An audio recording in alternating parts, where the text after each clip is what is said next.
The following content is provided under a Creative Commons license. Your support will help MIT OpenCourseware continue to offer high-quality educational resources for free. To make a donation or to view additional materials from hundreds of MIT courses, visit MIT OpenCourseware at ocw.mit.edu. Good morning, everyone here in Cambridge, and happy holidays to you guys in Singapore. What's the holiday? I had it on my PDA, but I've forgotten what it is. Let's see if I can tell you. Labor Day. It's Labor Day in Singapore. Okay.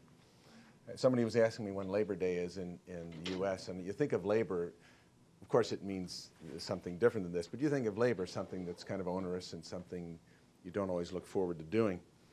And that's, for an academic at least, that's September, you know, when you have to go back to work. So it's in September in the U.S. Okay, excuse me. My voice is shot, so you may be lucky and I may finish early. It's never happened before, but, you know, might today.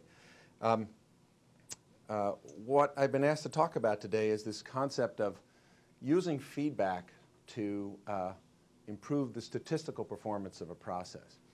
And it's got this title, Cycle-to-Cycle Control. Just a little caveat, this whole lecture and the material behind it and two research projects that came out of it were spawned about 8 or 9 years ago when I was preparing a lecture for this class, pre-internet transmission, that kind of stuff. And I thought, gee, what would happen if we used to do a lot of stuff on feedback control in the class, but for a different reason. I said, how about if we applied it here? And came up with this idea of cycle-to-cycle control. One of the problems was, of course, I found out that it was old material. It was actually hidden in textbooks. It was treated in a different way. So this is, let's just say, a different spin on a somewhat well-known topic, but usually under the heading of advanced material, on the use of feedback control in the context of a statistical process control problem. Now, I'm going to go through a couple slides which were from day one of the class. And to emphasize, I think what we said back then is that, in effect, there's always feedback going on. Now, most of the stuff we've done in the class so far on SPC and designed experiments has been, in the classical feedback control sense, open loop. You kind of do something, you record what happens. But there's no necessarily an algorithmic approach to saying, okay, what if it's not right? I mean, I don't know what Professor Bonning said about SPC, but you know, SPC doesn't necessarily tell you what actions to do to correct what's wrong. What it does is it tells you the process is not following the model, the statistical model that you had. And our designed experiments and process optimization is indeed, falls into the larger context of open loop optimization. How can I run a process, in effect unattended, open loop, and still have it be robust to things trying to deter it from its proper course. We talked at the beginning of the term about this idea of the general process control problem. And I'm sure you remember, like it was yesterday, that I referred to this process control loop as sort of the holy grail. Boy, if we could do that, all this other stuff wouldn't matter, because it would mean that I would have, in some way, the ability to interact with a process and say, here's what I want. Here's a dimension that I want. Maybe here's a variability that I can tolerate. Here's a property, strength, or a reactivity, or something. I want that. If I simply measure it and apply correctly feedback control principles, compare the two, somehow with the magic control algorithm, everything will be fine.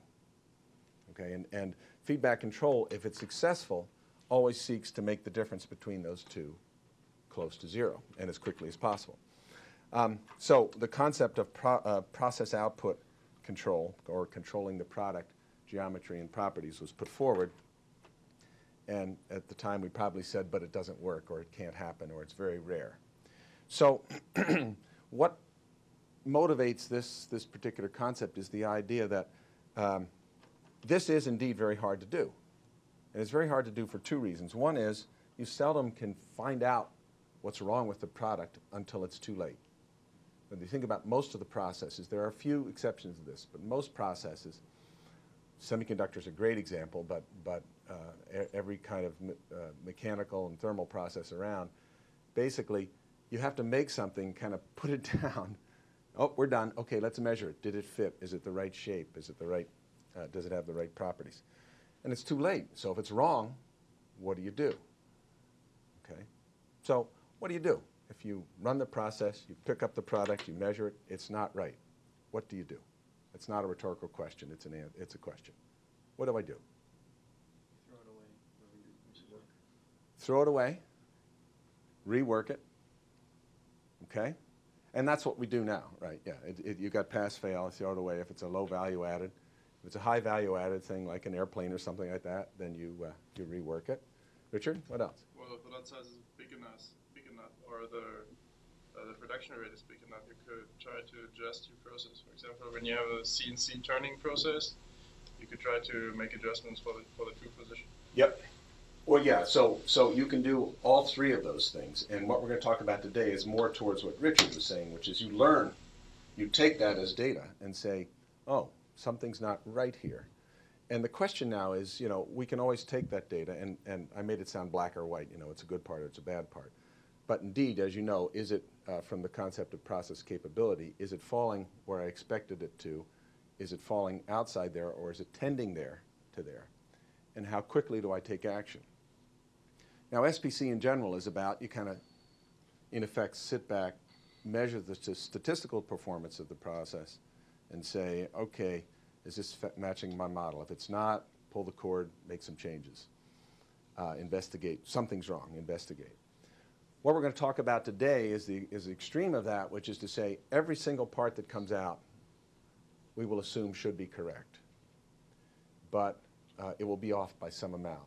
Based on that error on a production cycle to cycle basis. Every time we make something, we'll measure it. Every time we measure it, we'll compare it to the target value. And if it's wrong, we'll make an adjustment. Okay? Now, I can guarantee you there are a number of papers, many papers, probably thousands, hundreds, I should say, and many textbooks that will tell you that's crazy talk. It's nuts.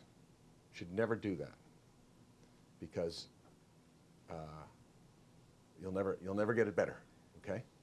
Now, based on what you know so far about statistical processes and the nature of these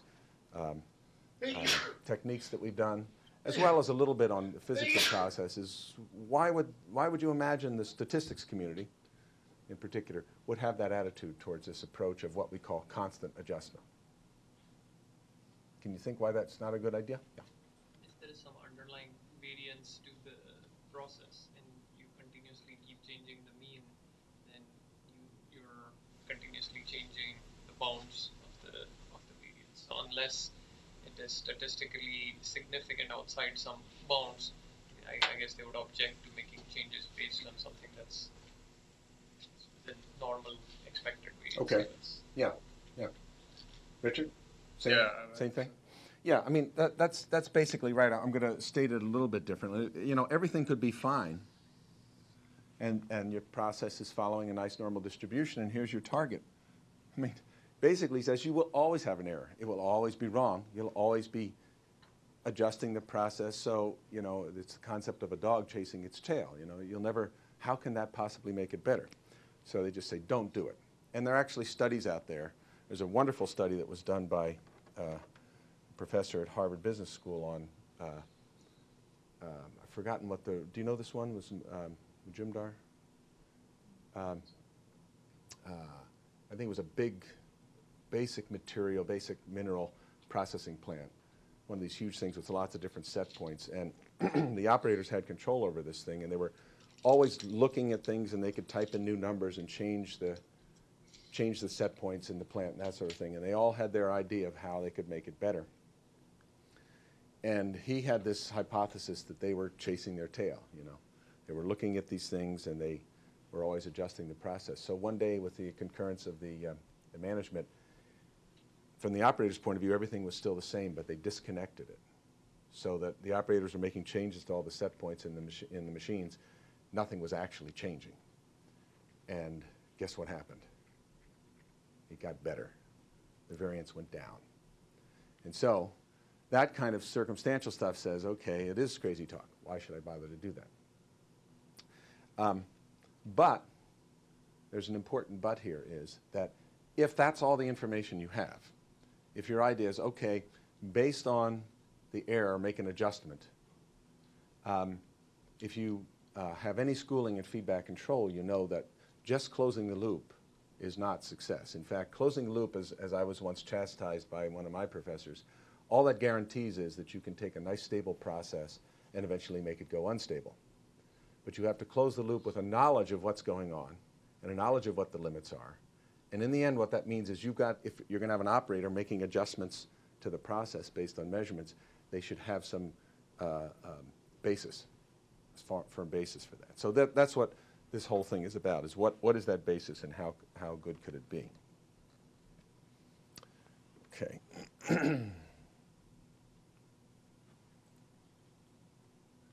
Okay, wake up now. All right.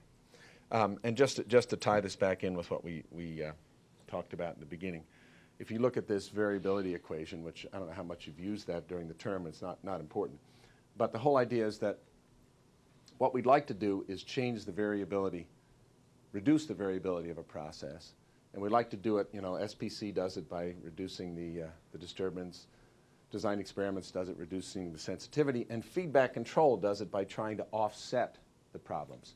So if there is something that's causing a mean shift, you want to push it back by making an offset change, and that's all that this is relating to. And so, in effect, we get to the third level of this process control hierarchy that we talked about on day one, which is the first one is basically good housekeeping, standard operating procedures, statistical analysis, and identification of whether everything is in a state of sort of stationary statistical control. Second one is reducing sensitivity or increasing robustness. That's the whole designed experiment area. And then finally, sort of this gets it as good as it can be without active manipulation. And then finally, we actively manipulate and see what we do. So I do think, I've come to firmly believe, even though I came to this whole thing from a feedback control can solve any problem in the world point of view, this is the last thing you do after you've tried these far cheaper, far more robust, and far more, in some ways, in-depth knowledge of the process approaches. Okay, so I have to take a moment to just review feedback control. How many of you guys have had a feedback control course? Okay, that's pretty. Hayden, you've never had a feedback control? Yes. Okay. The TA hasn't had the course, we're in trouble. And we often use this generic feedback control regulator approach. And I want to do this because I'm going to use a little bit of terminology. This is stuff we've already used in the class, but I want to look at it a little bit differently. So let me just define the terms here. Whoops. This box right here, that's the process. That's the manufacturing process. That's the machine, the material, all that other stuff we talked about. And the input to that is something that I can change. Temperature, a pressure, a feed, a time, something like that. The output of the process is the output of the process. It's what we care about. Actually, I'm going to put the output of the process over here for the moment. The key thing is that the process, there are two things that make the process not always do the same thing. In other words, if I hold the inputs the same all the time, the output still varies. We know that. We know that from SPC. You know it from data that you've taken. Where is that other thing coming from? Well, in a control system sense, one of the sources is the disturbance. We just kind of think of it as an external factor, this D1 or D2. The classic example of that is a flight control, altitude, autopilot. What's a good disturbance to an autopilot? Well, a wind current or something like that, is external to the machine. It causes it to change and causes the output of the flight control system to change. And the purpose of the controller, in that case, and the purpose of the controller primarily for manufacturing, is to minimize the effect of these disturbances. You'd like to make it look like they aren't there, so that you're flying the plane and wind's blowing up and down, it still keeps going level. You're machining something, and the material gets harder or softer, you just keep going the same way. You know, you're etching something and maybe your solution is losing strength, but it still etches enough, all those sorts of things. That's a standard way of modeling things in control, and that's the way we'll do it for this approach. In fact, what happens more often than not in manufacturing is captured by this crazy little arrow here, the dark one, which basically says, yeah, well, this input-output relationship between the settings on the machine and the output of the material is in fact never a constant. We're always putting in different material. The machine is changing over time. This is all the stuff we talked about in the first days. So in fact, we have two types of disturbances, these sort of external ones and these internal ones. The problem is that from a control system theory point of view, the external ones are easy to model and analyze. The internal ones are very uneasy to model and analyze. So we will actually look more at this one, even though we'll pretend that we're looking at both of these. So again, the purpose of the control system is to make this output quantity stay exactly in line with what the input quantity is, which of course would be some sort of a desired dimension, something like that. So when we look, again, if any of you have studied control systems in any advanced way, we have this one aspect of control systems is called stochastic control systems, which is where the control theory actually assumes that the variables that you're controlling and other things have some randomness associated with it. Most control is done, of course, for deterministic quantities, but in fact, most things have these random components. And when you do that, you find that what you're taught on that is that, well, if I use feedback, I can minimize mean shifts in the process, or mean shifts in the disturbance, and I can often reduce so-called dynamic disturbances. If things are changing from time to time, I should be able to reduce those. So if I translate that into the lexicon of this class, that kind of means, well, look, here's a distribution. Oh, let me, drawing too many lines here, hang on.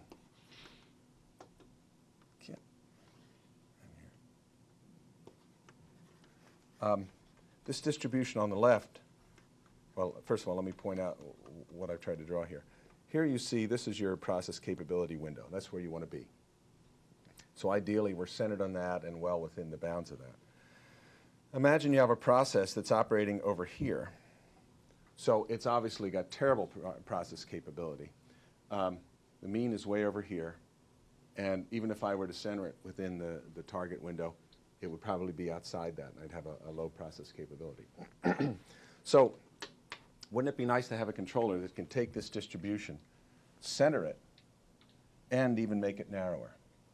Well, there's a suggestion that feedback control can do that, because we know we can eliminate mean errors with feedback control. The question is what happens with the variance. And as we thought about this idea of chasing your tail, excuse me, how can I be measuring a random variable, particularly an uncorrelated random variable, and use that knowledge to actually reduce the degree of randomness? Keep thinking about that. But we can analyze it, and then, of course, the proof of the pudding will be to actually do an experiment. Let me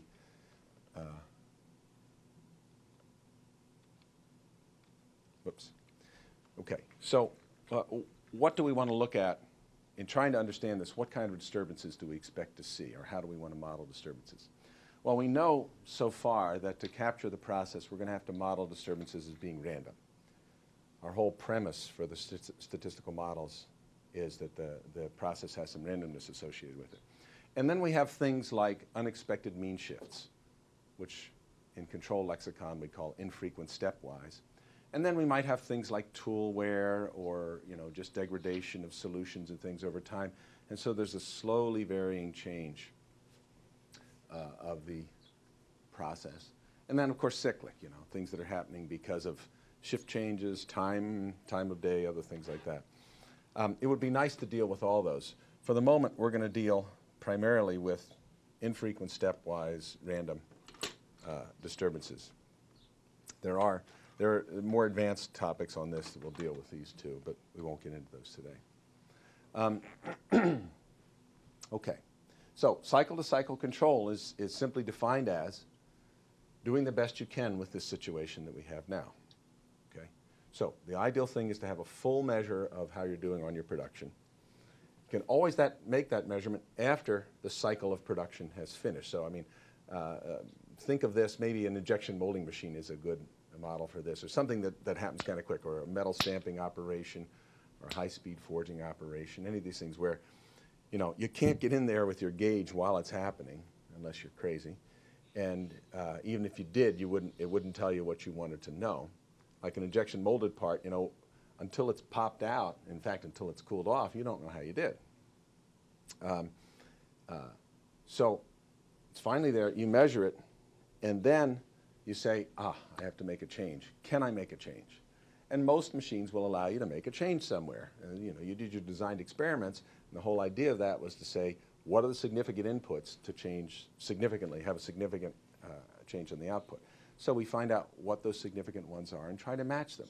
So if the dimension is wrong, you say, okay, here's what I want to adjust to change it. Now the key thing is this, or think of it this way. Take injection molding, because I'll give you some data on that in a moment. You set it up. You run a part. You take it onto the bench. You measure it. You say, it's not right. How soon can I make a change in the process to improve it? Next cycle. So before I say go again, I make a little change. I increase the hold time. I decrease the pressure, something like that. Then I say go. And I keep doing that. And it's cycle to cycle to cycle. But within each cycle, when I say change the hold time, or I say change the pressure, during the actual cycle of injection, of melding and injecting and cooling the material, nothing changes. So from the injection molding machine process point of view, it's still sort of this fixed input process, right? Okay, so that's the important thing. The dynamics occurs between the cycles, not during the cycles. So what this allows us to do is treat this as a very simple digital control system or discrete control system. So in discrete control theory concepts, things only happen at an instantaneous period in time. Nothing happens in between.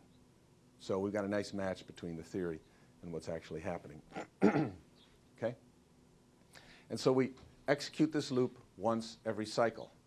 Now you may be saying, geez, you know, do we have to measure it after every cycle? What about every 10th cycle? You know, maybe it's going to take too much time to make the measurement and slow the process down and so on. Fine, we can put those multipliers in. But the fastest we could ever do it would be one cycle, one measurement per cycle. Okay. Well, this is where we found out that we'd reinvented the wheel, or uninvented the wheel, or something like that. Within the semiconductor industry, there's this concept of run-by-run control, where you've got a recipe, you run the process, you make a measurement, you say it's not right, let's change the recipe, that sort of thing. It's been given the title run-by-run control. And I think even if you look in the text on Montgomery, and I don't remember what chapter it's in, there's something in there about, I've forgotten the term he used, I think he calls it feedback control, where there is some discussion of this. And there are some larger theoretical tracts around that talk about, you know, the concept of a discrete control system like this. So what is it we're really trying to do? Well, to use, again, the terminology of the class, we would like to reduce the expected loss function or increase a measure of process capability with feedback. Okay? So ultimately, as I said, if our goal is to go, say, from, if we have a target that looks like that, and we have a process that's, you know, over here somewhere. Oops, it's not very Gaussian looking. If we can make the process look more like that, we will have increased our process capability or decreased our process, our expected loss. And we can think of that, again, with our two major goals. One is to reduce mean shift to 0, if possible, and decrease the variance. Now, this is a bit of a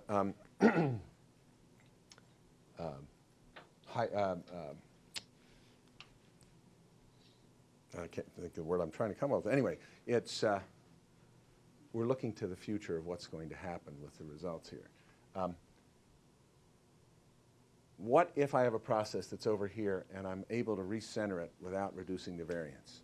Is that a good thing? Yeah. Okay. What if I have a process over here and all I can do is recenter it? I can recenter it, but at the cost of increasing the variance. Is that a good thing? Well, that sort of depends, right?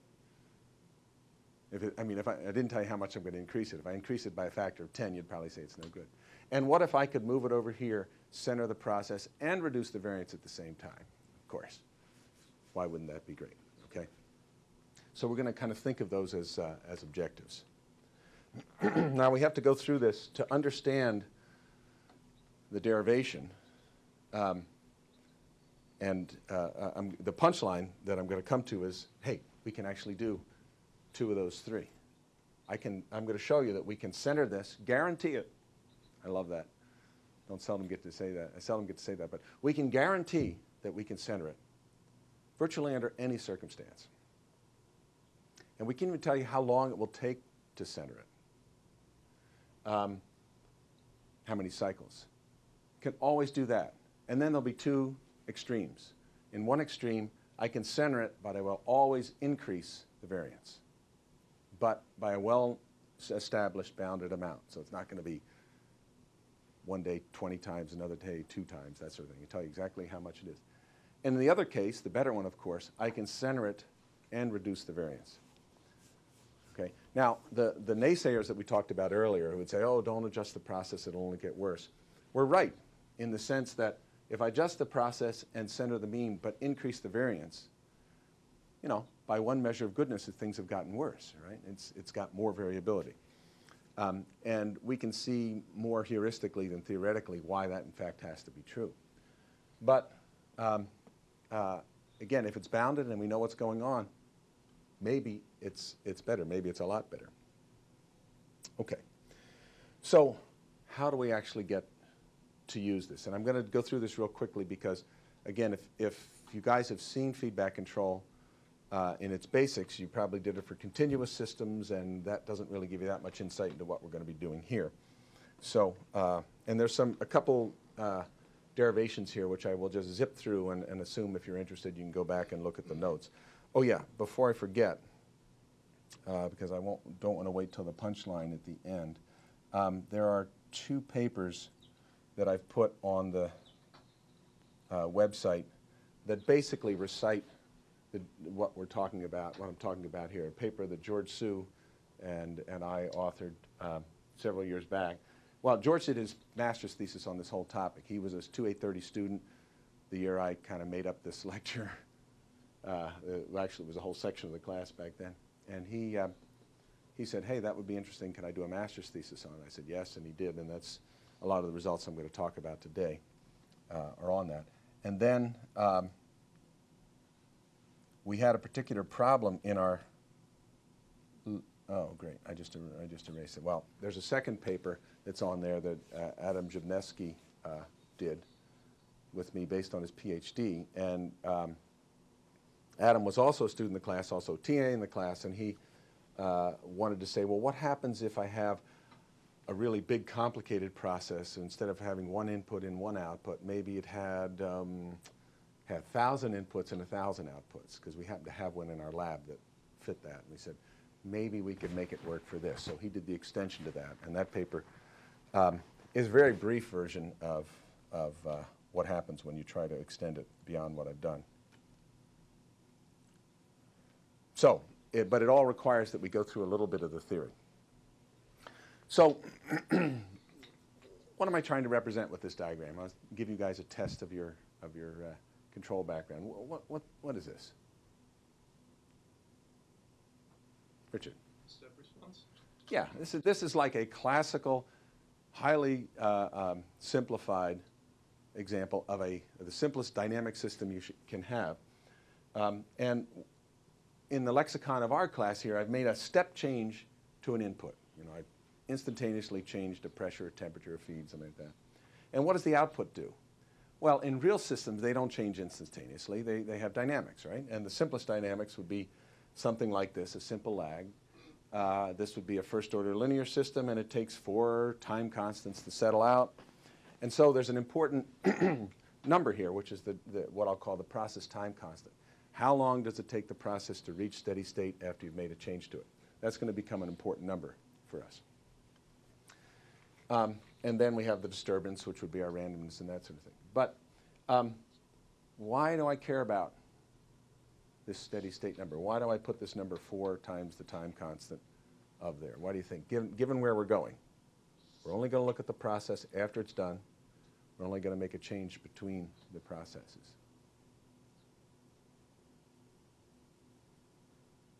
I'm only going to look at the output.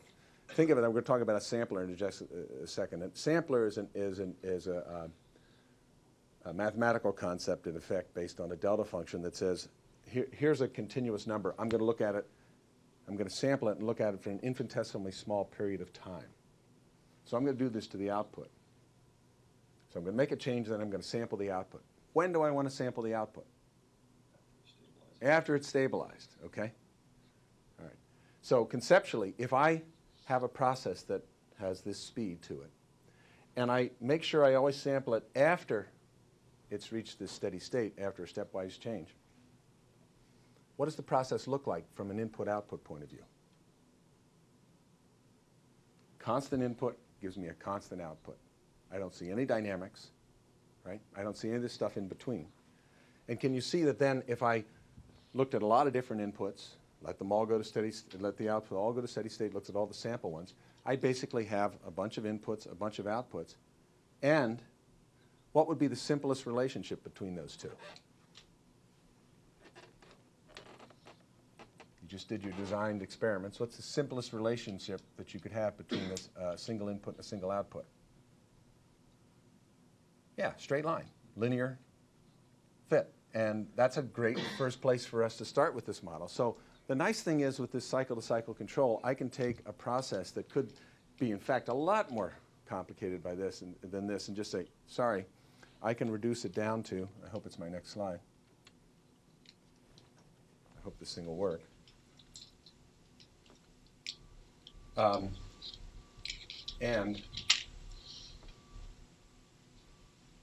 I'm going to skip through all this. Well, this is just this diagram says that what's in fact may be happening with the process is that I make a change at a particular time. It comes up to steady state, but I sample it here, here, here, and here. And all that mess in between I'm unaware of, I don't care about. And what I can do now is reduce the whole process down to a single number. And I don't even have to worry. The nice thing is, I don't need to go into this right now. I don't even need to worry about the offset. You know, you think of a straight line fit. You know, you've got the slope and the offset. In the approach that we take here with cycle to cycle, I don't even care about the offset. In run by run, they do, but it turns out it comes out in the wash anyway. So now, all I need to know about the process is an input-output relationship between, but it's discrete. It's between a discrete input at an instant in time and a discrete output. So that is a valid model of our process now. The only thing that's questionable is what's this number, and is it a constant? In other words, if I run the process today, is it one number, is it another number? And of course, as you know, we would do a test for linearity, or maybe it would be better modeled as quadratic and other stuff like that. Without going into it and again invoking the linearization properties of a good control system, it doesn't matter. As long as we have a pretty good estimate of it, and as long as it's not rapidly changing, we're okay. Okay. So here's ultimately our model. We have the process. We have some process uncertainty, and we're going to bring that in as a purely additive number, because the model I just showed you was a deterministic model. There was no randomness in it. So it obviously doesn't capture what we care about. And I'm going to sample that output, compare it to what I want, and that'll be my cycle controller. Now, when you get into discrete control systems, one of the things that you can easily model is the idea of a pure delay. Obviously, if I've got something that happens a given cycle and nothing, I don't do anything until the next cycle of time happens, I can have the concept of a pure delay as well. Something happens here, but there's no reaction until here, or here, or here. And the theory of discrete control systems allows you to deal with delays very nicely. And we have three kinds of delays in any control system, but certainly have them here. One is a measurement delay. Okay? Part comes off, takes me some time to measure it. Because of that measurement delay, there's no way that I can make an adjustment before the next cycle. Okay, so I already have a delay based on that. There's controller delay. You know, despite, well, of course, if we're using fast computers and that sort of thing, that can be made very small, but it does take some time. And if it's an operator, a human being, you know, measuring it and then doing a little bit of pencil work on a pad, there's a delay associated with that. And then there's a process delay. When can I make the machine? When is the machine next available to be changed? Okay. So given all three of these, what do you think for this model? What do you think the correct model of delay is for this approach to process control?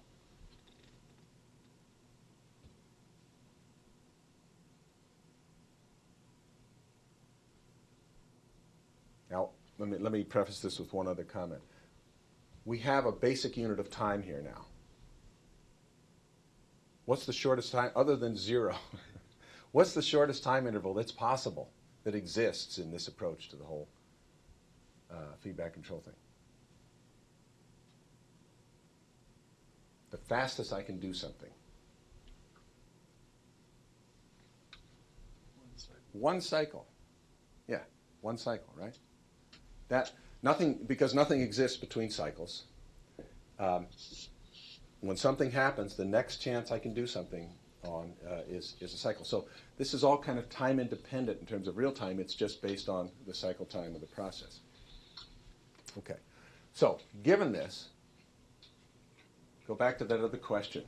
There are delays involved in all discrete control systems. There are delays in this discrete control system. How do you think we should model the delays of a manufacturing process for this context of cycle-to-cycle control?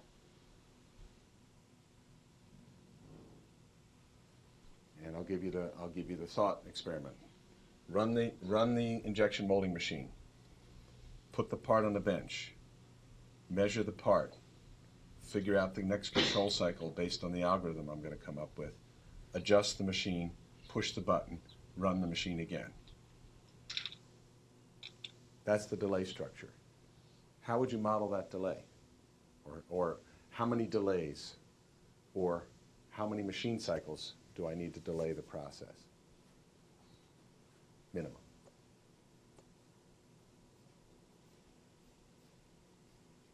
One? A half? 1/10? 10? I know I'm not making myself clear here. I can see that. Richard. Well, the discrete points of time where you're looking at your process that you're actually modeling are probably right when your part comes out, kind of. So you should probably have a delay of one cycle. Exactly. Exactly. If I can measure quickly, make a decision quickly, and be ready to adjust the machine before it's time to push the button, then I have built in a one-cycle delay.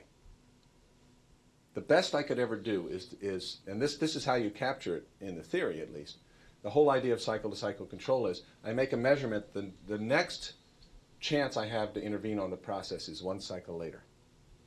So you build in a one-cycle delay. Okay, why does this make a big difference? Well, in looking at discrete time control theory, the whole concept of a delay operator is the whole basis for it.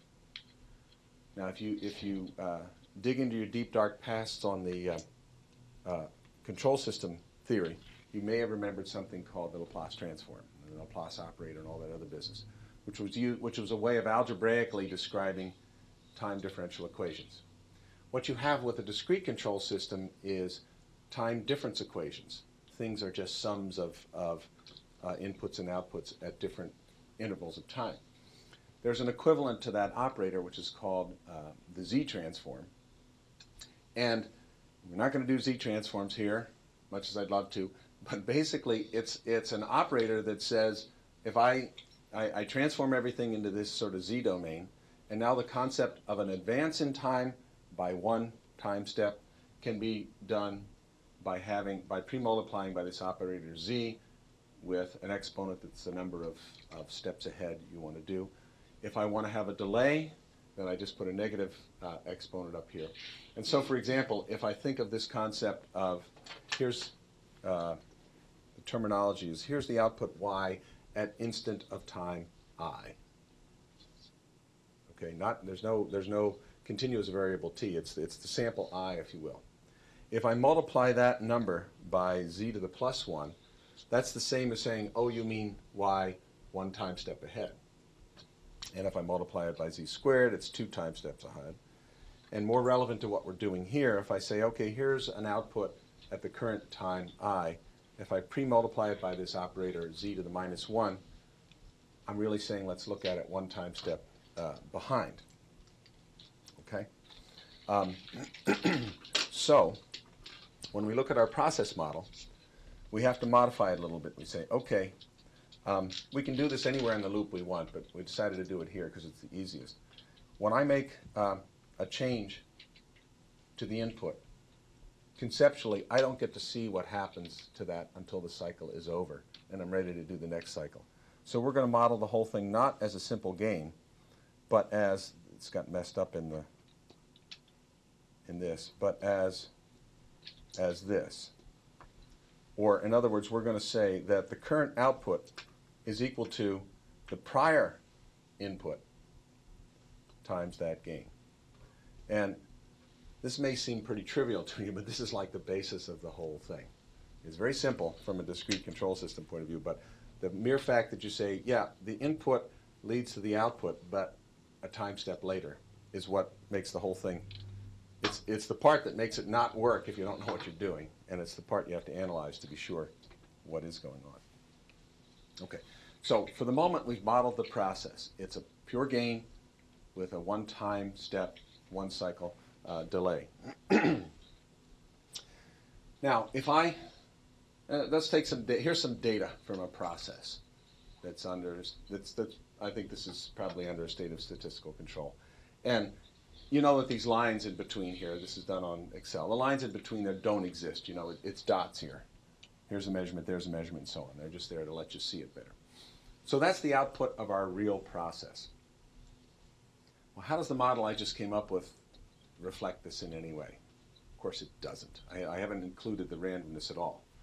So what we have to do is add in some randomness, then do our sampling, and then see if we get something that looks like this.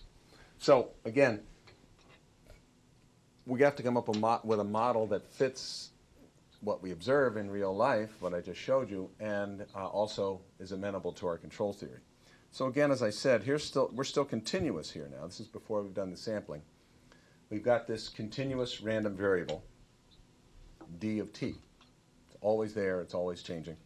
Then we sample at our once every cycle, and we get our discrete variable. Now it should include a random component. Okay?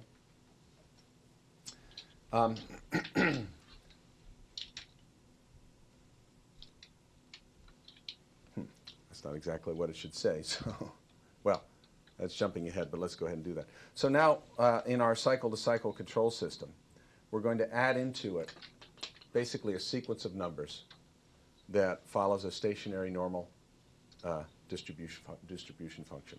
Well, that's no big deal. That's what you've been doing all along in the term. So that shouldn't be a problem. And this is just a little bit of a connection between the continuous theory and the discrete theory. A continuous random number is, in fact, that. You know, if you go back to our early stuff on statistics, this is really where we started from. But you know, there's this number that's changing continuously, and it's never the same number at any time, and it's following a Gaussian distribution, and it's stationary, or a normal distribution, I should say. At any instant in time, there is no correlation. Meaning, if I sample this distribution right now, and I get a particular number, that gives me absolutely no information about what's going to happen next. It does allow me eventually, with enough data, to say what the distribution is, but it tells me nothing about what's going to happen next. So it's totally uncorrelated.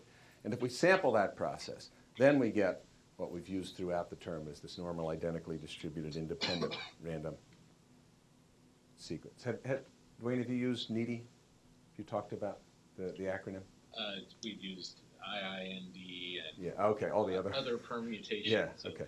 Normal, identically distributed, independent. So it means a stationary random variable with no correlation from time to time. Okay. All right, here's the algebra, and it's the key to the whole thing, but I won't go through it except to say that if you remember your block diagram algebra, there's a clear algebra that happens here, and we'll just take the first step here. The output y sub I, what this diagram means is that the output y sub I going this way is equal to, that's a summation there, I should have put that there, it's equal to d sub I plus the output of this box. And the output of this box is kp times u sub I delayed by one time step. So that's all that equation means right there. Then we solve backwards here. We say, okay, well, this value right here, the input to that, happens to be equal to the controller gain times the difference of the reference and our feedback. You put it all together, and this is the equation for this, the output of the controller. And then, here's the important thing. If I now say, all right, I'm going to make the input, my command, think of it as a dimension or something for what we're doing here, a constant value, 10 inches. Never going to change. And you can think of it as a constant.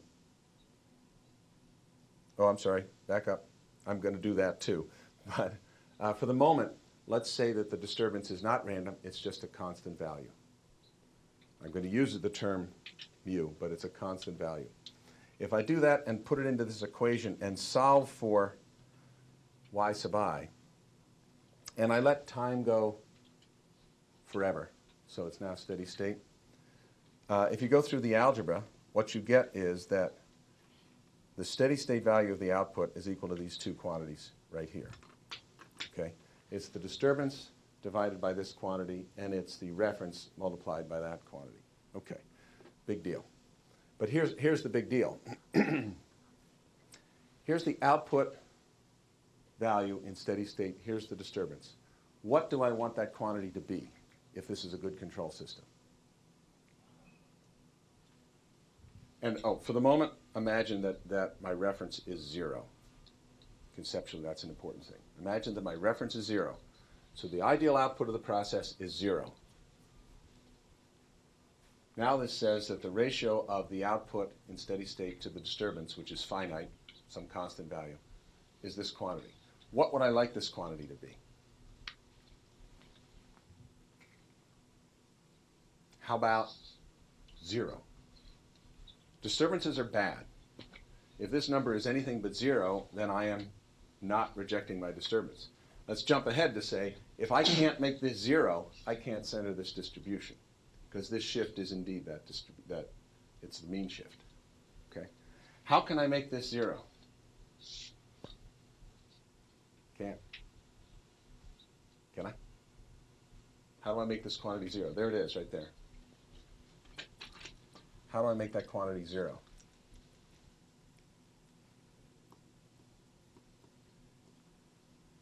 I could do that. If I could make it an infinite gain, it would be 0. Tough thing to do, okay? So, kind of saying, oh, geez, you know, we're not going to be able to do it. And this means that I won't be able to do this, and the naysayers are right, and all that sort of thing. So, but fortunately, you'll see in a moment there's a way we can do it. And maybe you saw this in your control system things as well. Conceptually, all I need is this gain to be equal infinity when things are in steady state.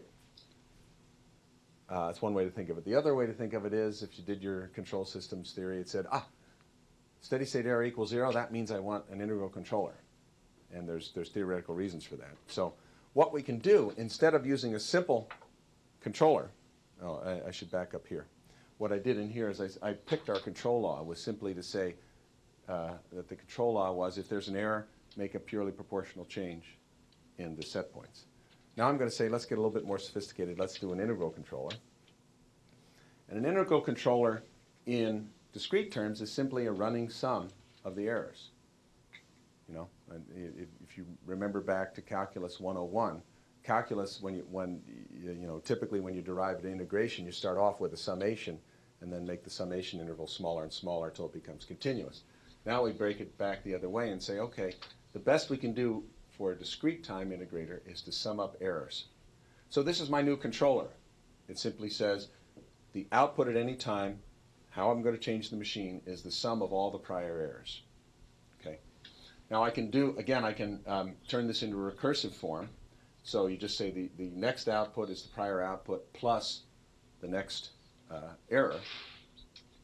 And then I can do the Z-transform business on it. It comes out like this, and this is where it gets useful. Now my controller, instead of being a simple gain, looks like this. There's Z over Z minus 1, which is describing this equation. And I can do the algebra of this and see what happens. Okay? So I follow the same block diagram algebra, and the nice thing now is that Z is simply a multiplier. So I can treat it like any other quantity. If I do that, and I go through all this, so, you know, these Z's cancel out. I write the equation for the disturbance. I'm assuming that R is equal to 0, so this is 0 over here. Go through the block diagram algebra, get down to here, and now a couple things are kind of interesting, but what I can say is at steady state, we know that all of the Y's in the system are the same. Everything's kind of settled out. And I come down here and say that because this disturbance is a constant, these two things are the same. You know, the disturbance at time 20,000 and time 20,000 plus 1 are the same because it's a constant. And when you come down here, you find out that this quantity is equal to 0, regardless of the loop gain. In other words, it doesn't matter what value I pick for Kc. It's always 0. Okay? So it's just a way of showing that with a simple integral controller, I indeed can take a finite constant disturbance and completely eliminate it in steady state. Not instantaneously, but in steady state. Okay. So now here's the problem. Since Kc doesn't matter, that's my controller gain. That's my design. Since that doesn't matter, so it must matter to something, right? So what value do I pick for that gain of Kc? What's the effect of the value of this controller gain on the performance of this system? You guys remember from control theory at all what the effect of a controller gain is typically? Low gain, high gain, middle gain, too high gain, too low gain. Generally what happens as you adjust the controller gain?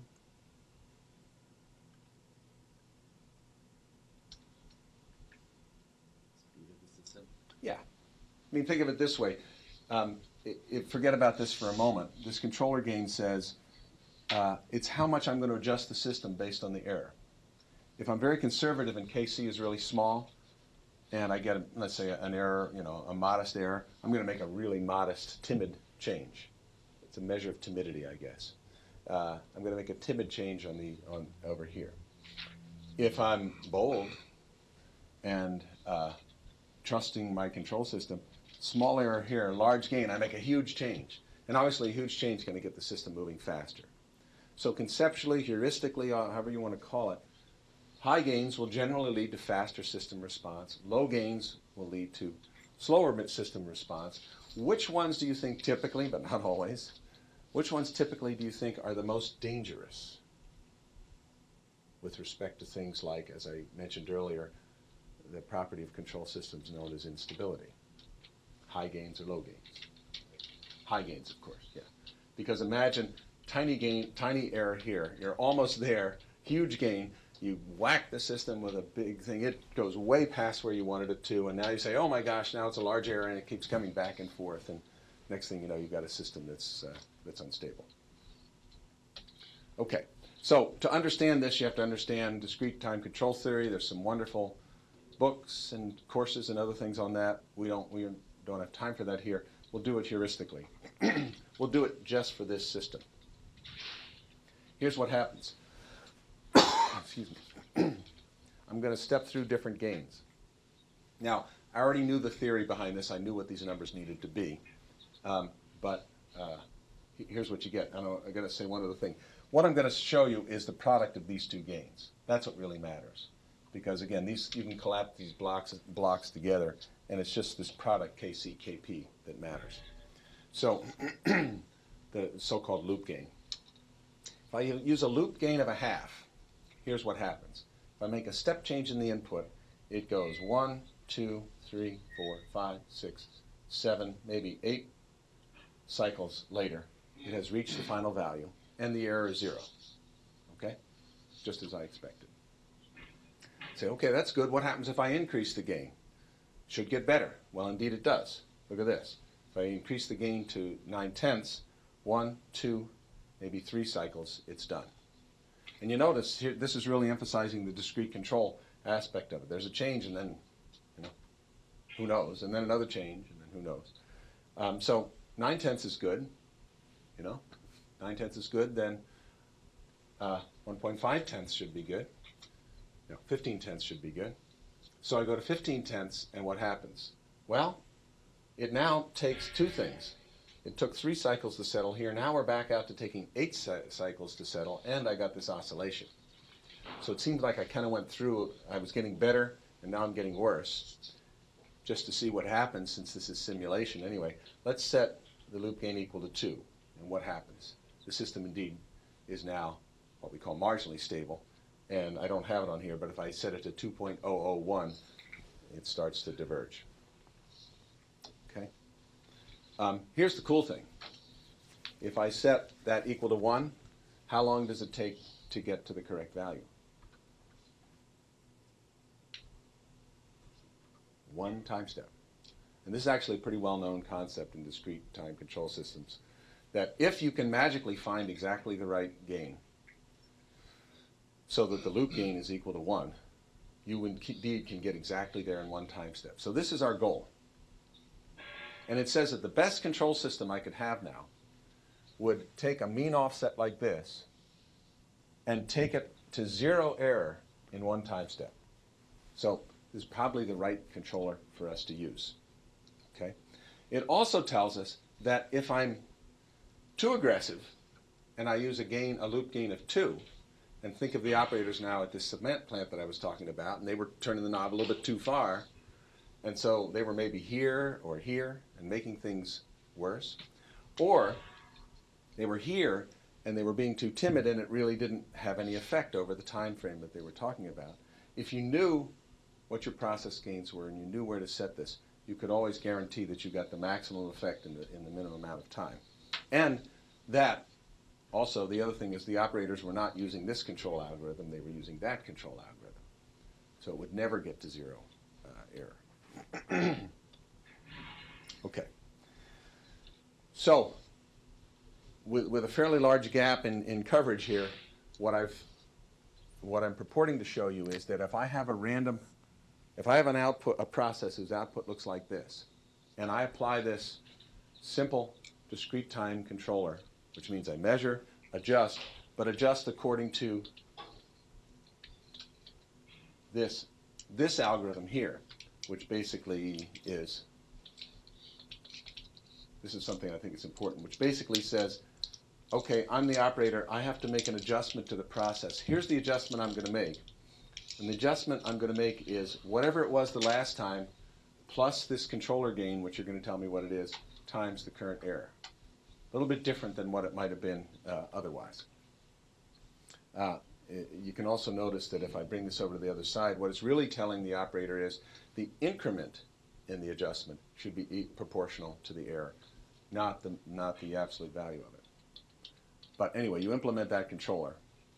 And what that says is that if I have a random output on my process, stationary, in a state of stationary statistical control, but offset from here, it tells me that at least the mean value here, sort of before, will now be the mean value after.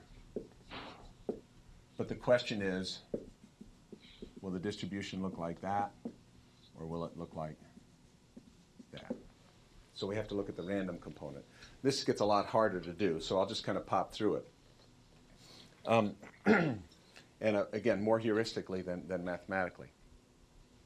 Our random model of this thing is that we have this normally independent, identically distributed independent sequence for d sub I. So it's a bunch of numbers that are coming out, and they're sampled from a normal distribution. If they are totally independent, what that means is that there's no way that I can predict what the next value of the disturbance will be, this d sub I. If there were, then I could write an equation that says, okay, there's some relation between the current value and all the prior values. You often see these so-called time series equations or discrete time equations or that sort of thing. But since there isn't, then it says, sorry, it's just not equal to any of the any function of any of the prior values. There's no way to predict what's going to happen next. Okay. So if I do that, then I think you can see then that knowing this doesn't give me a good idea of how to adjust it to take care of what the next value is going to be.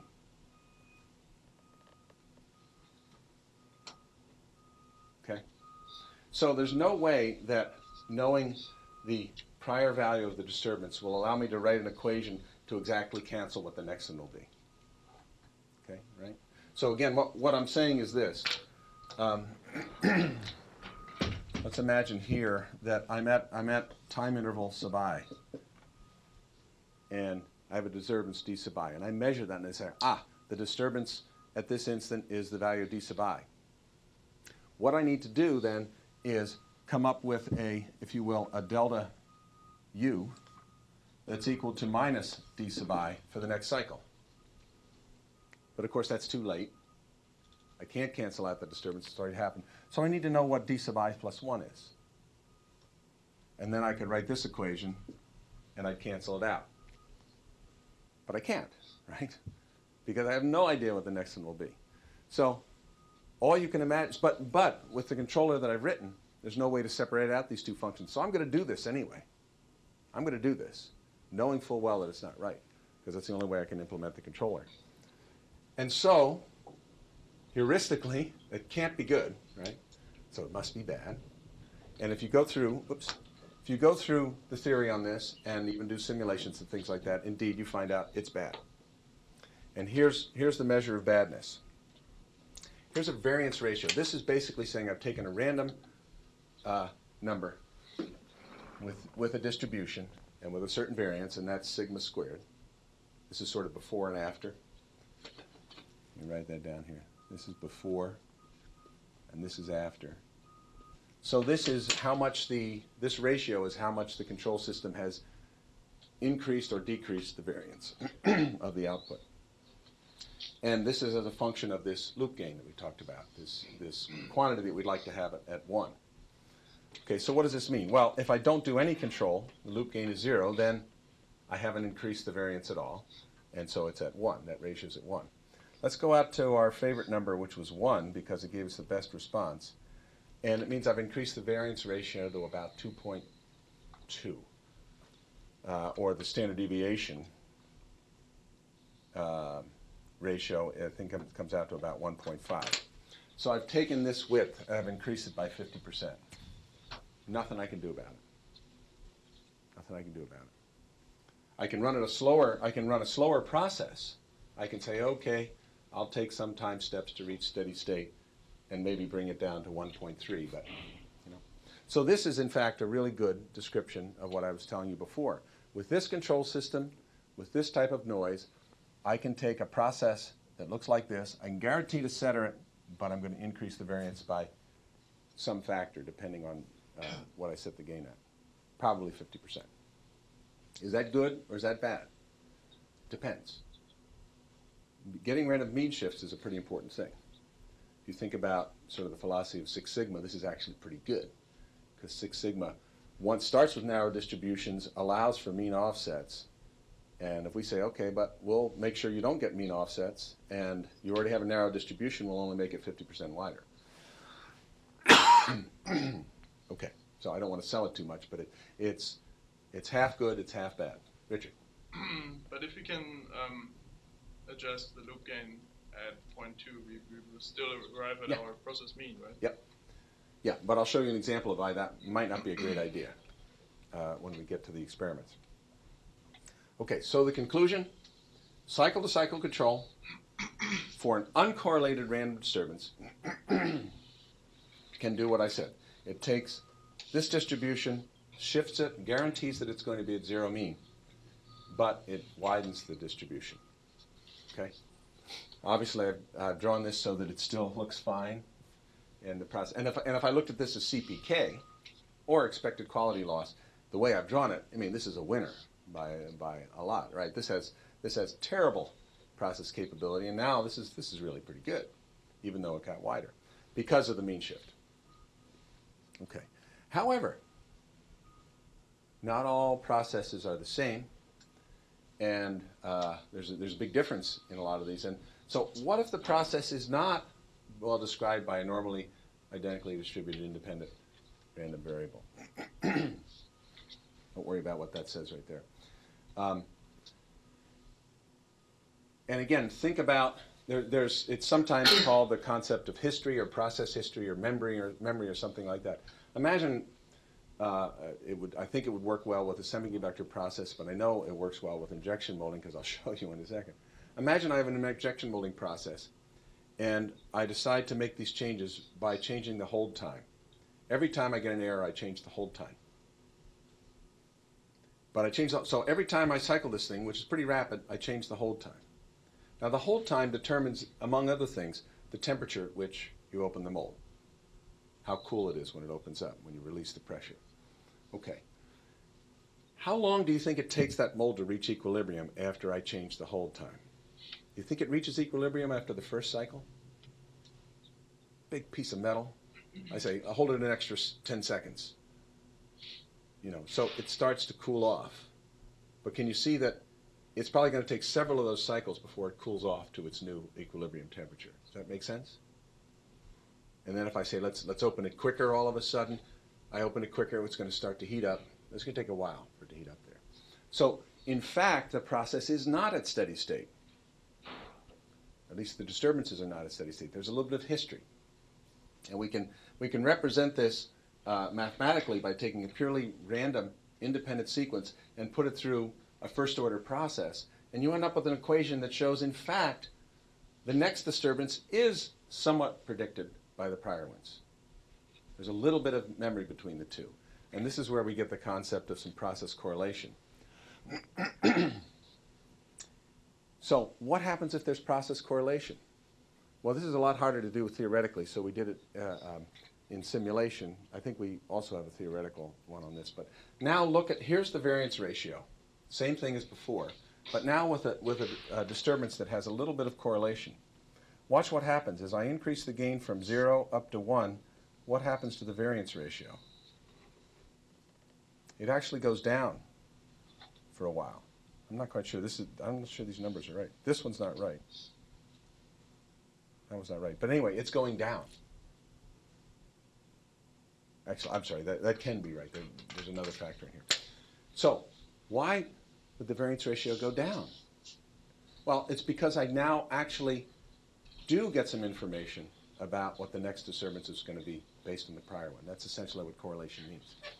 And it's kind of cool because, it can't be much more specific than that, but it basically says, I'll show you this in a moment, but I can actually use this controller as a way of measuring correlation in a process. If the variance ratio goes down, there had to have been some correlation. So, here's the curve that I was thinking of. So you can think of it instead as a sort of a continuum of correlation. Here's zero correlation, and here's large correlation, if you will. So zero correlation is the first case we had, the independent random variable. And here's that same curve that we had before, where at 1, it was still up there. As I increase the amount of correlation, in other words, as the memory gets stronger and stronger, this curve starts to come down here, where at very large values, you can see that at 1, I could have a variance ratio as low as 1/3, which means that depending on the physics of the process, I could take a broad shifted distribution and make it narrow and centered with this approach. And this is with exactly the same controller, nothing different. Okay? So the cool thing is that we end up with these, it's actually a continuum, but we can say that for a totally uncorrelated process, here's what's going to happen. Mean shift, invariance increase. If we start to have some correlation in the process, and if there's some memory, some reason that the disturbance is occurring, we can start to actually get both. Okay. So who believes this? It's just simulation. It's just math. Who believes it? Come on. Abstention's not allowed. Believers? I don't believe in bending and injection molding, but other than that. Believers? Agnostics? Okay.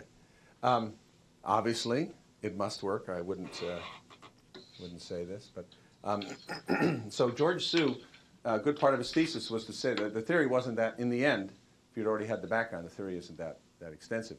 And it does seem too good to be true. So we said, let's do an experiment, and let's try to find two extremes. Let's find something that we think has the least amount of correlation and something that has reasonable correlation. Let's also find something that's quick and easy to do in the lab that we have. And so we decided not to do semiconductors. We decided to do bending and injection molding. And so George set up this experiment, which, in fact, you guys at Singapore, when you view this, will recognize, because you've done this in your summer experiments. It's an experiment we used to do in this class. And you take a simple strip of sheet metal and you bend it. The input is the depth of the punch. The output is the angle. Pretty simple. So, and we're going to do injection molding. So this is in George's thesis. And here's the process model for bending. Okay? Pretty simple, right? The input is the displacement of that punch. The output is the angle. George did a number of tests. He put in different punch depths. He measured different angles. Shouldn't be this straight, but he got some good results. And so he came up with this number for a particular value of steel. Now, keep in mind, this number will change immediately if I put different thickness material in or a different composition material, because it depends on yield strengths and stiffnesses and that sort of thing. But he got a nice number for this. So all he needed from that was the slope. Now he had that slope, he could tune the loop gain, knowing that slope, to be somewhere around where we wanted it to be. So he implemented that, and this data is a little bit weird because we hadn't, at this point, done all the theory and realized that there was only one true controller. So none of these are actually for the best controller case. So here's for a controller that is a proportional controller, no integral control, and has a gain of 1/7. And what we wanted to look at was the variance ratio only. And then see, indeed, what we got is that here's the data beforehand, here's the data afterhand, and our variance did go up. And it went up roughly equal to what we expected it to see. That's not one of the good ones. Yeah, so here was one of the cooler things that we did. This is now where we did integral control. And we put in a disturbance, but the disturbance was not a mean shift. What we did is we took material of exactly the same thickness. I think that's what we did here. Yeah, we did material of exactly the same thickness, but a different material. I think we put in aluminum instead of steel. So now the gain is wrong, and obviously the first time, so right here, everything's fine. The target is 35 degrees, and George slips in a different material. So immediately the angle goes right down, because he's using the setting from the prior cycle, right? So now we've got this huge error. But what happens? By following the algorithm, in 1, 2, 3, 4 time steps, it's back and right on the money where it should be. Now, he was using a gain that was too low, so this took a long time to come back up. And the variance ratio is a little bit lower than we would have expected. But this is another value for this controller that I wanted to point out to, and why using higher gains is important. If something like that came along, different material or significant changes in the material, this automatically, with no intervention on anybody's part, not even pulling the end on cord or having to do statistically significant number of measurements, just gets you back on track. And it's a classic example of the strength of disturbance response for controllers. Now, sort of a compilation of everything that George did over all of the experiments with the integral controllers is he just, for the bending, he said, let's take a look at this quantity V, which was the expected quality loss. And he plotted it as a function of the gain, and indeed it goes through a minimum right at the gain of 1, and then goes back up. So that was a pretty good result. And it said that, indeed, from no gain at all, where the variance was very high and the offsets could be very high, we did a lot better. Excuse me. Was that curve from experiments? Or? Yes. Yes. Wait a second. Actually, no. You're right. I'm sorry. This was calculated. This was not from experiments. Yeah. But it suggested again that Kc should be 1. Ah, yes. I'm sorry. So then he did this experiment. He increased the gain to 1 for the material shift. And well, there's a different material shift too. This was a change in thickness. And again, change in thickness, it immediately goes down, and just in 2 time steps, it's back up to 0. So pretty cool. But so it confirms that indeed we can go from here to here in a predictable amount of time. The higher the gain, the faster it gets there. But what this doesn't show, but which we did have with other data, it said, yeah, it does increase the variance about the same amount we expected. Oops. Okay, so now let's go to injection molding. Well, that got more complicated right away, because the first thing you find out with injection molding is you're not sure which variables matter. You're not sure what the process gain is. So we had to do a full DOE on the thing and do a significance test and find out what was important.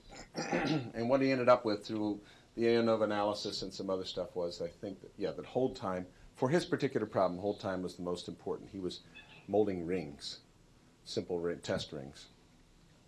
And so we came up with a model that looked like this, and it was, again, that term didn't matter, but it was a constant times x2, which was the hold time. This is reduced one. He started with a lot more variables to start with. So here's proportional control, again, one that we later abandoned, but it gives you a nice example of a bunch of things. Here's open loop. And he's making these parts and noticing they're all over the place, and they're kind of drifting, right? They're not even steady. And then he turns on the controller with a closed loop gain of 0.5, and the mean value is not correct, but it's constant.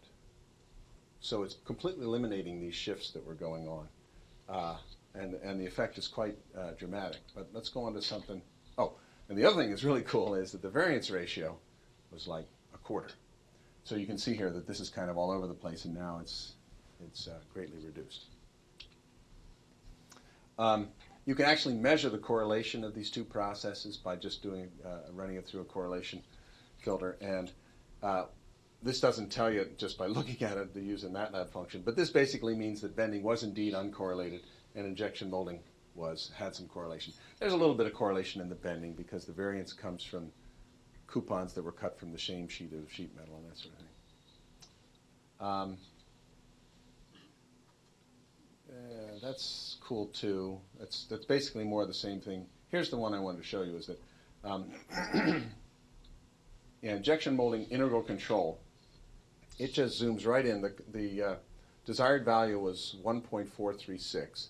It just pops you right onto that. I guess the measurements have some error in, but this is in inches, 1.438, and a variance ratio of 0.4. So this is the one example from his data of implementing what we consider the ideal controller.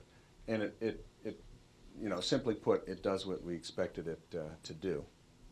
So from these model predictions and the assumptions that we make the argument that we can do this discrete time control stuff, that discrete time control theory will well fit what's going on. And you get this condition where you will always center this, and you will get varying degrees of either amplification or attenuation of the variance. But the thing I want to emphasize is that this is hardcore feedback control. But the way we implement it, the way it could be implemented, is simply to have a pad of paper that says, if you measure this error, do the following thing. If you measure that error, do the following thing. and you will get these results. So it's highly implementable. It could be done automated as well, but it's highly implementable. And as I understand in the semiconductor field, the run by run is, I guess my sense was that when it first came out, everybody said, yeah, that's great, but we don't need it. And now as basically the needs here and the criticality of the mean shifts have gotten tighter and tighter, they're saying, ooh, geez, we do need this. And it's starting to be used. Is that correct, Wayne? Yep. Yeah. Because I think we talked about this earlier in the term, this whole issue, when you get to process capability, you know, if the state of the art is, here's the process, and here's the process capability window, show me the problem you have. You know, there's no problem. But if this window all of a sudden looks like this, say because you're doing 10th micron lines, whereas before you were doing 5 micron lines, or you're doing, you know, precision machine, whereas before you were doing non-precision, you know, this compared to this looks pretty awful. And if you don't know how to go from here to here, what do you do? Well, again, run by run or cycle to cycle says, well, one thing I can tell you is I can get that baby right over in the middle there. And if I can work on the variance, I can do more. Okay? And the other thing is that correlation helps. We've kind of avoided correlation because it's theoretically nasty throughout this class. But most processes do have a little bit of correlation in them. And if I have the correlation, then indeed I can reduce this even more, as I mentioned. And the last thing I mentioned is that we have demonstrated this as well on a couple different processes. But Adam Javnesky, a couple years ago, extended it to a 100 by 100 problem. So 100 inputs, 100 outputs, because we had this old process we've been looking at in our lab for years called flexible die forming. And we had a tool, a forming machine, full-size forming machine, made up of a lot of elements you could move around. And in this particular case, there were 100 elements. We used to have a lot more, but he had 100. And the idea is you would form something, measure it, and say, there's a shape error. How do I fix it? And you'd like to do that as quickly as possible. And with this method, you could show that within 1 or 2 cycles, you could reduce the error. And Adam, the extension is pretty complicated, but most of the results just show up the same way. Okay? Labor Day well spent? All right, if you're interested in this more, as I said, there are a couple papers that I've put on the web. There are 2 underlying theses, a master's thesis and a PhD thesis. That's just the work we've done here. And then, of course, in the semiconductor literature, primarily a little bit in the statistical control literature, there's more under this idea of run-by-run control. And what's the other term they use, Dwayne? It's in the... There's run-to-run, run-by-run. Yeah, run-to-run, but even in sort of the general statistics community, there is a term for it. They call it adjustment, something like continuous adjustment or feedback adjustment. Engineering control. Yeah, engineering control, yeah. It's used a little bit derogatorily, but yeah. Yeah, right. Yeah, if you have any more questions about that, feel free to contact me. Okay, thank you all.